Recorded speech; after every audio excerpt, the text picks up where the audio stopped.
Քննարկում ենք հարց համար 15-ը սահմանամերձ եւ առանձին բնակավայրերում բնակարանային ապահովման աջակցության ծրագրում փոփոխություններ կատարելու մասին հարցը զեկուցող աշխատանքի եւ սոցիալական հարցերի նախարարի առաջին տեղակալ Արտյոմ Սմբատյան։ Համեցեք, պարոն Սմբատյան։ Շնորհակալ եմ, մեծարգո պարոն վարչապետ, հարգելի գործընկերներ, թույլ տվեք ներկայացնել, որ դեռևս 2026 թվական մարտ ամսին կառավարության որոշմամբ մենք զգալի ընդլայնել ենք սահմանամերձ եւ առանձին բնակավայրերում ընտանիքների բնակարանային մատչելիության ապահովման պետական աջակցության ծրագիրը։ Այն ժամանակվա դրությամբ ծրագրի գործող քվոտաները եղել են 2400 եւ իմ նշած ընդլայնմամբ մենք շուրջ 1420 քվոտայով ավելացրել ենք քվոտաների քանակը եւ ըստ այդմ մենք այս պահին ծրագրով ունենք շուրջ 3820 քվոտա։ Ընդ որում մենք այս ընդլայնումը իրականացրել ենք 3 բաղադրիչով։ Առաջինը ծրագիրը վերաբացել ենք 2024 թվականի հունվարի 1-ից առ 2025 թվականի մայիսի 1-ը ընկած ժամանակահատվածում սահմանամերձ գյուղական բնակավայրերում անհատական բնակելի տուն կառուցելու նպատակով շին թույլտվություն ստացած կամ հողամաս ձեռք բերած եւ ծրագրի գործող պայմաններին բավարարող շահառուների համար։ Երկրորդ բաղադրիչով ծրագիրը վերաբացվել է եւ նոր քվոտաներ է սահմանվել այն սահմանամերձ գյուղական բնակավայրերում, որտեղ բնակչության եւ ծրագրի փաստացի շահառուների թվի հարաբերակցությունը փոքր է եղել 10%-ից։ Եվ այս դեպքում ծրագրի հիմնական պայմաններից բացի ավելացրեցինք նոր պայման, որ պետական աջակցությանը դիմող ամուսիններից առնվազն մեկը կամ այրին լինելու դեպքում այրին կամ միայնակ մայր լինելու դեպքում միայնակ մայրը պետք է ունենա տվյալ բնակավայրի վերջին 1 տարվա հաշվառում, այսինքն այս կարգավորումով նախապատվությունը տրվել է հենց տվյալ բնակավայրի բնակիչներին։ Եվ երրորդ բաղադրիչով մենք ընդլայնել ենք ոչ միայն քվոտաների քանակը, այլ ընդլայնել ենք ծրագրի աշխարհագրությունը։ Այն մեկնարկել է այն ոչ սահմանամերձ գյուղական բնակավայրերում, որտեղ 300 դպրոց պետական դպրոցաշինական ծրագրի շրջանակում կառուցված են կամ կառուցվում են դպրոցներ եւ որտեղ այդ կառուցված կամ կառուցվող դպրոցներում աշակերտների ազատ տեղերը գերազանցում են 50%-ը։ Այս իմ կողմից նշված ընդլայնումների շնորհիվ հարգելի գործընկերներ 2026 թվականի հուլիսի 1-ի դրությամբ ծրագրի շրջանակում շահառուի կարգավիճակ ստացել է արդեն իսկ 3222 ընտանիք, որոնցից 2695-ը արդեն վարկավորվել են, իսկ 356-ը ներկայացրել են կառուցապատման ավարտական ակտ։ Ներողություն, մեծարգո պարոն վարչապետ, հարգելի գործընկերներ, այս պահին ձեր քննարկմանը ներկայացված նախագծով ըստ էության առաջարկում ենք 2 բովանդակային փոփոխություն, որոնք բխել են այս ամիսների ընթացքում ծրագրից օգտվելու ժամանակ մեր քաղաքացիների մոտ առաջացած որոշակի դժվարություններից։ Առաջինը դա ֆինանսական կազմակերպությունների կողմից վարկավորման գործընթացում առաջացած խնդիրներն են, երբ շահառուները ունենում են գործող ժամկետանց վարկային պարտավորություններ եւ օրենքի պահանջով նրանց գույքի եւ եկամուտների վրա տարածվում է բռնագանձում։ Այս դեպքում խնդիր է առաջանում շահառուների անվամբ բացված բանկային հաշվին վարկի գումարի փոխանցման դեպքում, քանի որ փոխանցումից հետո այդ գումարը գործող օրենսդրական կարգավորումներով ենթակա կլինի բռնագանձման։ Նախագծով առաջարկում է սահմաննել, որ ծրագրի շրջանակում տրամադրվող ֆինանսական աջակցությունը,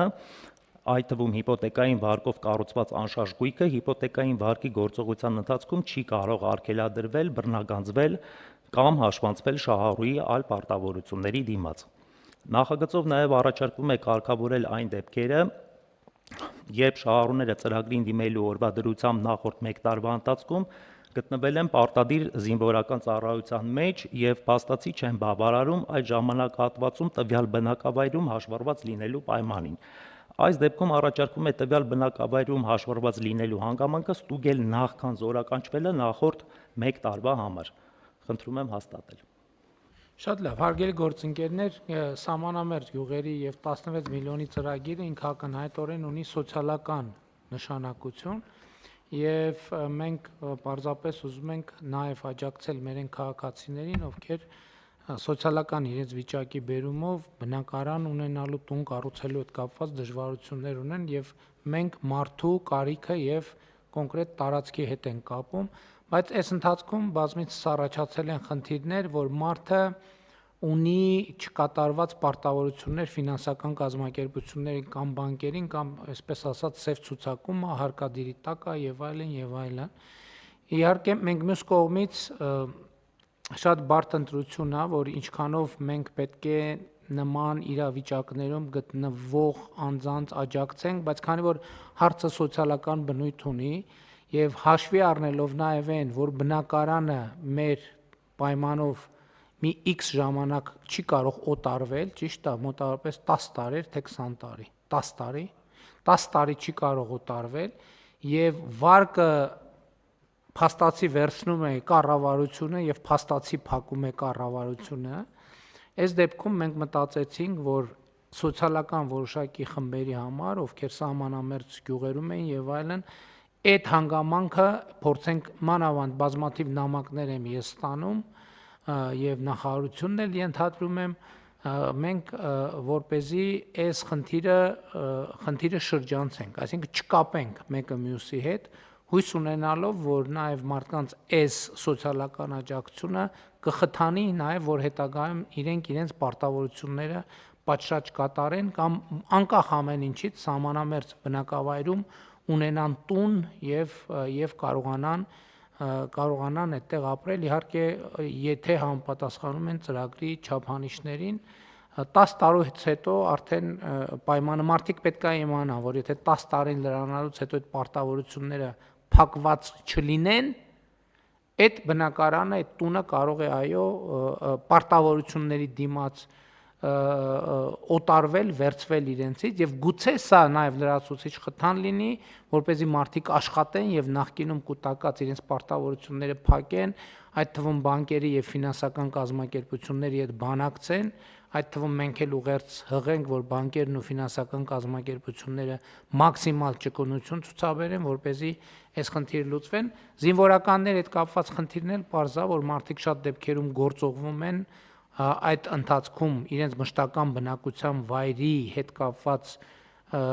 դե ֆակտո փոփոխություն չի ունենում, տեղի չի ունենում, այսինքն իրենց շահերի կենտրոնը շարունակում է մնալ բնակավայրը, որ կամ ծննդավայրը, բայց ծառայության բերումով տեղափոխվում են, որպեսզի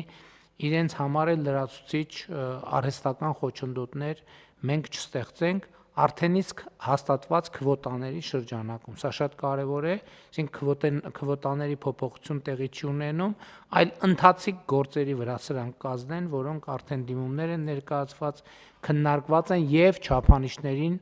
մյուս պարամետրերով համապատասխանում են։ Ճիշտ չարադրեցի ամեն ինչ, պարոն Սմբատյան։ Իհարկե, պարոն վարչապետ։